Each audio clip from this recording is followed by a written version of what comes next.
Welcome to the economics exchange. आज हम बात करेंगे नीर और रीर की, नॉमिनल इफेक्टिव एक्सचेंज रेट और रियल इफेक्टिव एक्सचेंज रेट। इन दोनों के बारे में बात करने से पहले हम बात करते हैं एक्सचेंज रेट की। Basically what does it mean by exchange rate. देखिए, एक्सचेंज रेट बेसिकली क्या है, एक डोमेस्टिक करेंसी का फॉरेन करेंसी के रेस्पेक्ट में क्या प्राइस है। ठीक है, एक बंदा एक डोमेस्टिक करेंसी कितनी डोमेस्टिक करेंसी दे के उसको फॉरेन करेंसी मिल जाए, इसका एक एग्जाम्पल से समझते हैं हम लोग। मान के चलिए कोई पर्सन है राम, यहां पे है जॉन। जॉन अमेरिकन पर्सन है और राम इंडियन है। He is Indian and he is American. अब राम अमेरिका गया, राम के पास 100 रुपए है और ये अमेरिका गया। अब यहां इसको $1 चाहिए। अब $1 लेने के लिए इसको कुछ इनको अपनी करेंसी से देना पड़ेगा, तभी यहां पर चेंज होगा। तो आज की डेट में हमारी जो गुड्स और सर्विसेज की जो डिमांड है, ठीक है, उनके बेसिस पर, हमारी इन्फ्लेशन के बेसिस पर एक इंडियन रुपी की अमेरिका में क्या वैल्यू है, इसी को हम लोग कहते हैं एक्सचेंज प्राइस। तो यहां पर इसको अगर आज की डेट में हम बात करें तो उसको लगभग 87 रुपए देने पड़ेंगे, तब जाकर उसको $1 मिलेगा। ठीक है, तो ये हमारी हुई डोमेस्टिक करेंसी, ये है फॉरेन करेंसी। राम के लिए ये है डोमेस्टिक, इनके लिए ये फॉरेन। बट जॉन के लिए अमेरिका है डोमेस्टिक और राम है फॉरेन। ठीक है, तो अब एक सेकंड सिनेरियो हम लेते हैं कि जॉन अमेरिका आया। ठीक है, अब उसको $1 चाहिए। अब वो $10 लेकर आया है अमेरिका। अब वो कितने डॉलर दे कि उसको $1 मिल जाए, तो लगभग उसको $0.011 देने होंगे, तो उसको $1 मिलेगा। मतलब 87 रुपीज के अकॉर्डिंग $0.011 देने पर उसको $1 मिल जाएगा। तो ये इन दोनों के बीच का एक्सचेंज रेट है। तो बेसिकली क्या है, डॉलर और रुपीज की आपस में जो प्राइस है एज पर इंटरनेशनल सिनेरियो, ठीक है, सर्विसेज और गुड्स की जो डिमांड है, जो इन्फ्लेशन है, उसके बेसिस पर इन दोनों के आपस में जो प्राइस है दैट इज एक्सचेंज रेट। तो इसको हम आगे बढ़ते हैं समझने के लिए। देखिए, बेसिकली जो एक्सचेंज रेट है वो डिपेंड करती है दोनों कंट्रीज के बीच की गुड्स और सर्विसेज की डिमांड को लेकर के। जिसकी जितनी ज्यादा डिमांड होगी उतना ज्यादा उसका प्राइस होगा इंटरनेशनल मार्केट में।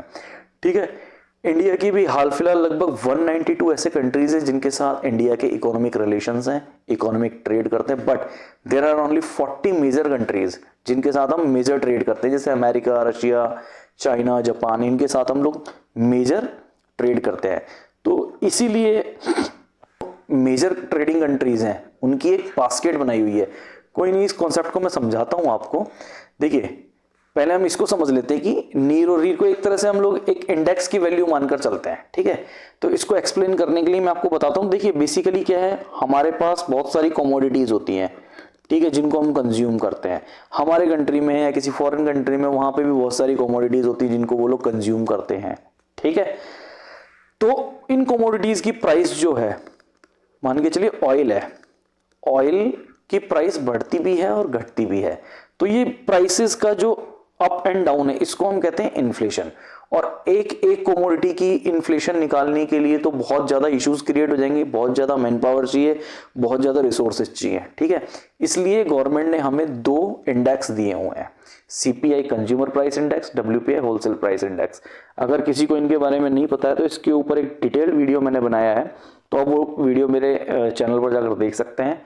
आपको वहां पर पूरी तरीके से समझ में आ जाएगा सीपीआई और डब्ल्यूपीआई बेसिकली है क्या, और इसमें किस किस कमोडिटी को ऐड किया गया है, डब्ल्यूपीआई को क्यों रिप्लेस किया डब्ल्यूपीआई से, ये पूरा का पूरा उसमें समझाएगा, तो आप वहां पर जाकर चेक कर सकते हैं। ठीक है, तो ये बेसिकली दोनों हमारे पास क्या है, इंडेक्सेस हैं इन्फ्लेशन के। अगर हम स्टॉक मार्केट की बात करें, स्टॉक मार्केट अप डाउन जा रहा है, हर एक शेयर के लिए अलग अलग पैरामीटर्स प्ले करना बहुत ही क्रूशियल हो जाता है। इसलिए सेंसेक्स और निफ्टी 2 हमारे पास इंडेक्सेस है। इसी तरीके से एक कंट्री के साथ में दूसरे कंट्री का जो रिलेटिव एक्सचेंज रेट है, उसको भी तय कर पाना बड़ा मुश्किल है। हम लोग कैसे पता लगाएं कि हमारा रुपी जो है वो एप्रिशिएट कर रहा है, डेप्रिशिएट हो रहा है। तो उसके लिए 2 हमारे पास इंडेक्स हैं, रीर और नीर। ठीक है, नॉमिनल एक्सचेंज रेट और real effective exchange rate, nominal effective exchange rate और रियल इफेक्टिव एक्सचेंज रेट। ठीक है, आगे बढ़ते हैं। सबसे पहले हम बात करते हैं नॉमिनल इफेक्टिव एक्सचेंज रेट की। देखिए, लगभग हमारे पास 40 कंट्रीज है जिनके साथ हम मेजर ट्रेड करते हैं। ठीक है, ये हमारे पास इंडेक्स है नीर। लेकिन अगर यहां पर हम एक एक कंट्री का अगर डेटा डालने बैठे तो बड़ा प्रॉब्लम हो जाएगा, इसलिए एक बास्केट है हमारे पास। यहां पर डॉलर भी है, यूरो भी है, येन भी है, जापानीज करेंसी भी है, ऑस्ट्रेलियन डॉलर भी है। तो इन सभी का जो वेटेड एवरेज है उसको हम लोग नीर में कैलकुलेट करते हैं। देखिए वेटेड एवरेज कैसे करते हैं, मान के चलिए जनवरी में आपने कमाए 60,000, फेब में कमाए 58,000, मार्च में कमाए आपने 90,000। अब कैसे पता लगेगा कि इस क्वार्टर में आपने कितना कमाया, आपकी एवरेज इनकम क्या थी? तो इन तीनों को ऐड करने के बाद 3 से अगर हम डिवाइड कर दें तो हमारी एवरेज इनकम निकल के आ जाएगी। इसलिए हम लोग इन्फ्लेशन को टारगेट ना करते हुए केवल नीर में हम लोग इन्फ्लेशन को टारगेट नहीं करते हैं, उसको एडजस्ट नहीं करते हैं। ठीक है, तो इनका जो वेटेड एवरेज है उसको मैं एक चार्ट से आपको समझाता हूं, आपको बहुत अच्छे से समझ में आ जाएगा। वेटेड एवरेज को ऐड करने के बाद जो वैल्यू निकल के आती है दैट इज नीर। तो देखिए इसको हम समझते हैं बेसिकली नीर है क्या, इसको चार्ट से। कुछ हमारे पास मेजर ट्रेडिंग कंट्रीज हैं और इनका वेट इतना है, इनके साथ इस वेट में 30% 20% इस रेशो में इनके साथ में हम लोग बिजनेस करते हैं। और जब हम इनकी एक्सचेंज रेट निकालेंगे तो हमारे पास ये एक्सचेंज रेट निकल के आती है। और जब एक्सचेंज रेट और वेट को हम लोग एडजस्ट करते हैं, ठीक है, वेट एडजस्टमेंट होता है, तो हमारे पास ये वैल्यू एक कंट्री की निकल के आती है। और इस पूरी बास्केट की जो वैल्यू निकल के आई दैट इज 0.3915। ये एक नॉर्मल कैलकुलेशन है, तो इसके अकॉर्डिंग जो हमारे पास इस बास्केट की वैल्यू निकल के आई वो आई है 0.3915। ठीक है, तो हम ये मान सकते हैं कि जो रुपी की जो वैल्यू है उसमें उसको निकालने के लिए हम नीर को अगर बास्केट ऑफ करेंसीज से अगर हम मल्टीप्लाई कर दे तो हमारे पास रुपी की वैल्यू निकल के आ जाएगी। ठीक, इंक्रीज हो रहा है तो रुपी भी एप्रिशिएट हो रहा है, अगर नीर फॉल होता है तो रुपी भी डेप्रिशिएट होता है। ठीक है, बट इसमें हम लोग इन्फ्लेशन को ऐड नहीं करते हैं, इन्फ्लेशन को एडजस्ट नहीं करते हैं, इसलिए केवल मैक्रो लेवल पर यूज होता है। ठीक है, इसकी जो वैल्यू है वो है मैक्रो लेवल पॉलिसीज बनाने में। ये ध्यान रखिएगा, बहुत बार एग्जाम में पूछा जाता है कि नीर को कहां पर यूज किया जाता है। आगे बढ़ते हैं हम लोग। कैलकुलेशन अगर देखिए, एक रीर को समझने से पहले उसका कैलकुलेशन देख लेते हैं। हमने जब नीर में केवल यहां पर वेट एडजस्टमेंट किया था बट इन्फ्लेशन को एडजस्ट नहीं किया था, तो यहां हम एक इन्फ्लेशन को भी एडजस्ट करेंगे। मान के चलिए 2015 में या 2018 में 4% इन्फ्लेशन था नहीं, लेकिन हम एक एग्ज्यूम कर रहे हैं 4% इन्फ्लेशन था और 2025 में वो इन्फ्लेशन हो गया 7। तो इस इन्फ्लेशन को एडजस्ट करते हुए हमारी जो एक्सचेंज रेट्स हैं उनको हम वेट, इनका जो ये है वेट, इससे मल्टीप्लाई कर दें तो हमारे पास रीर निकल के आएगा। तो अगर हम रीर का फॉर्मूला भी देखें तो अगर नीर के साथ में हम लोग सीपीआई डोमेस्टिक, सीपीआई फॉरेन, मतलब इन्फ्लेशन को अगर हम एडजस्ट करें तो रीर की वैल्यू निकल के आ जाएगी। तो रीर इज इक्वल्स टू नीर एडजस्टमेंट विद इन्फ्लेशन, उसमें फॉरेन और डोमेस्टिक इन्फ्लेशन दोनों को एडजस्ट करना पड़ेगा। देखिए तो बेसिकली रीर क्या है, रीर एक करेंसी की रिलेटिव वैल्यू है, बास्केट्स ऑफ करेंसीज की एक रिलेटिव वैल्यू है with the adjustment of inflation differences. But if rear increases it means domestic currency has appreciated relatively to the other currencies। देखिए इसको मैं एक एग्जांपल से हम लोग समझते हैं, लेकिन उससे पहले एक स्टेटमेंट ये पढ़ लेते हैं कि अगर रीर इंक्रीज होता है तो एक्सपोर्ट एक्सपेंसिव हो जाते हैं और इंपोर्ट्स अफोर्डेबल हो जाते हैं। इस लाइन को याद रखिएगा, अगर रीर इंक्रीज होता है तो एक्सपोर्ट एक्सपेंसिव होंगे, इंपोर्ट अफोर्डेबल होंगे। एक एग्जांपल से इसको समझते हैं, आपको बहुत अच्छे से समझ में आ जाएगा। मान के चलिए 1 यूनिट ऑफ डोमेस्टिक करेंसी, एक डोमेस्टिक कंट्री है और एक फॉरेन कंट्री है। 1 unit of domestic currency is equals to 10 foreign currency. जब फॉरेन वाले डोमेस्टिक में 10 यूनिट्स पे करेंगे तब इनको एक डोमेस्टिक करेंसी मिलेगी। ठीक है, तो इसी तरीके से ये एग्जांपल लेते हैं कि भाई एक कार है, उसकी डोमेस्टिक मार्केट में जो वैल्यू है वो 100 यूनिट ऑफ डोमेस्टिक करेंसी है, और उसी कार की वैल्यू फॉरेन कंट्री में 1000 यूनिट्स ऑफ फॉरेन करेंसी है। ठीक है, अब रीर इंक्रीज हुआ। रीर इंक्रीज कब होगा? जब इन्फ्लेशन इंक्रीज होगी। ठीक है, अब मान के चलिए फॉरेन कंट्री में इन्फ्लेशन इंक्रीज हो गई और वहां पर ये जो 10 यूनिट हो रही थी ये अब हो गई है 12 यूनिट। अगर वो 12 यूनिट डोमेस्टिक करेंसी में फॉरेन वाले अगर पे करेंगे तब उनको एक डोमेस्टिक करेंसी मिलेगी। तो अब जो कार की वैल्यू है वो 1200 हो गई है, 1000 से 1200 हो गई है। तो यहां पर क्या होगा? जो एक्सपोर्ट है, डोमेस्टिक करेंसी का जो एक्सपोर्ट है वो फॉरेन बायर्स को बहुत महंगा पड़ रहा है। ठीक है, तो इनके लिए ये एक्सपेंसिव हो गया है, फॉरेन बायर्स के लिए एक्सपेंसिव हो गया है। बट अगर हम लोग इंपोर्ट की बात करें, ऑब्वियस है कि डोमेस्टिक कंट्री अगर फॉरेन कंट्री को कुछ एक्सपोर्ट कर रहा है तो वहां से कुछ इंपोर्ट भी करेगा, जरूरी नहीं है लेकिन हम ऐसा मान के चलते हैं कि वो इंपोर्ट भी कर रहा है। तो जो स्मार्टफोन फॉरेन करेंसी में 600 रुपीज का है, अब आफ्टर रीर हम लोग ये केस लेकर चल रहे हैं जब रीर इंक्रीज हो गया है, तो आफ्टर रीर वो 600 फॉरेन करेंसी की जो यूनिट्स हैं उसमें मिलेगा। तो जो डोमेस्टिक करेंसी में उसका प्राइस रहेगा 50, यहां पर अगर वो 600 है तो यहां हो जाएगा वो 50, 12 से डिवाइड करेंगे तो ये 50 हो जाएगा। बट उससे पहले ये क्या हो रहा था? यहां मिल रहा था ये 60 डोमेस्टिक करेंसी का, अब यहां मिल रहा है ये 50 डोमेस्टिक करेंसी का।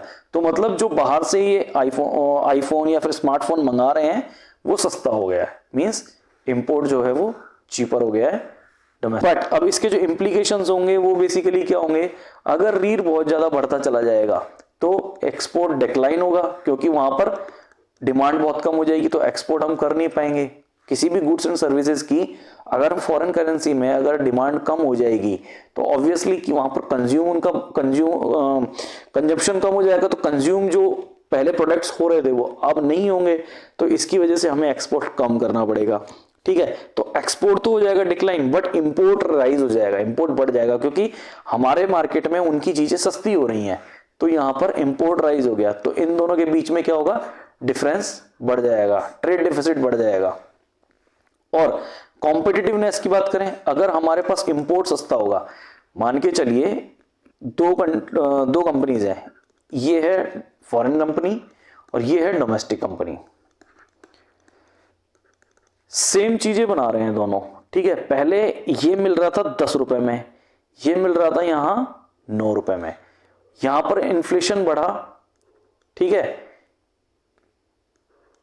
यहां इन्फ्लेशन बढ़ा और ये यहां पर मिलने लग गया 8 रुपए में।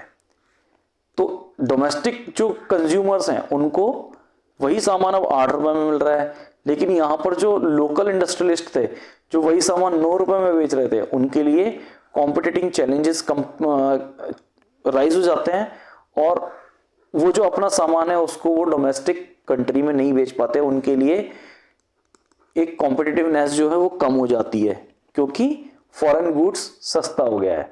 तो basically this dynamic shows how REER influences international trade and economic policies. इसी के लिए हमें पैरामीटर भी दिया हुआ है कि किस बेसिस पर हम लोग ये बताएं कि रीर हमारा बढ़ रहा है घट रहा है। तो जैसे सीपीआई और डब्ल्यूपीआई के लिए 2015-16 बेस ईयर लिया गया था।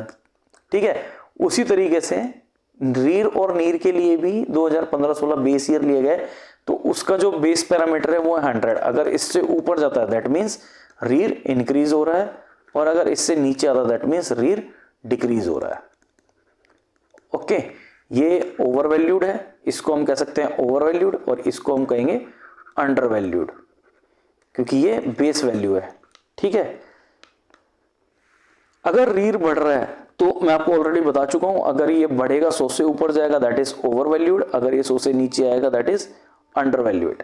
ओवर वैल्यूड और अंडर वैल्यूड को मैं एक एग्जांपल से समझा देता हूं। मान के चलिए ये 3 कार है, होंडा, टाटा और मान के चलते हैं हुंडई। ओवर वैल्यूड का अगर हम केस लें, मान के चलिए एक कार है जिसके फीचर्स सेम है, ठीक है, और ये अलग अलग बेच रहे हैं, और इस कार को ये बेच रहा है 10 लाख रुपए में, ये बेच रहा है 10.5 लाख रुपए में, और ये बेच रहा है 20 लाख रुपए में। तो ऑब्वियसली जो मार्केट में कार सभी जो कंपनीज हैं वो 10 लाख 11 लाख 10.5 लाख रुपए में बेच रहे हैं, तो उसका कोई भी 20 लाख रुपए क्यों देगा? That is over valued. अगर हम अंडर वैल्यू की बात करें तो मान के चलिए कोई कार है, वो ये बेच रहे हैं 11 लाख की, ये 11.5 और ये उसको 3 लाख की। तो जब कार की वैल्यू मार्केट में इतनी हो सकती है, सभी कंपनीज इतना उसका चार्ज कर रहे हैं, तो अगर ये इतना ही चार्ज करेंगे तो दैट इज अंडर वैल्यूड। ठीक है, तो इसी वजह से रुपी जो है वो अंडर वैल्यूड माना जाएगा। अगर हम इन्फ्लेशन की बात करें आज की डेट में, तो यूएस में जो इन्फ्लेशन है दैट इज 2.7 और इंडिया में लगभग है 5.5 से थोड़ी सी ज्यादा। आगे अगर हम देखें तो रीर और नीर के ऊपर सिविल सर्विसेज में भी एक एग्जाम अभी हाल फिलहाल में क्वेश्चन पूछा गया था 2022 में, वो था, स्टेटमेंट्स को चेक कर लेते हैं। स्टेटमेंट्स बेसिकली क्या है? N increase in NEER indicates the appreciation of rupee. Obviously बिल्कुल सही है, अगर नीर इंक्रीज होगा तो रुपी अप्रिशिएट होगा। An increase in the REER indicates an improvement in trade competitiveness. नहीं, बिल्कुल भी नहीं, ऐसा बिल्कुल भी पॉसिबल नहीं है। ट्रेड कॉम्पिटिटिवनेस और कम हो जाएगी बकायदा।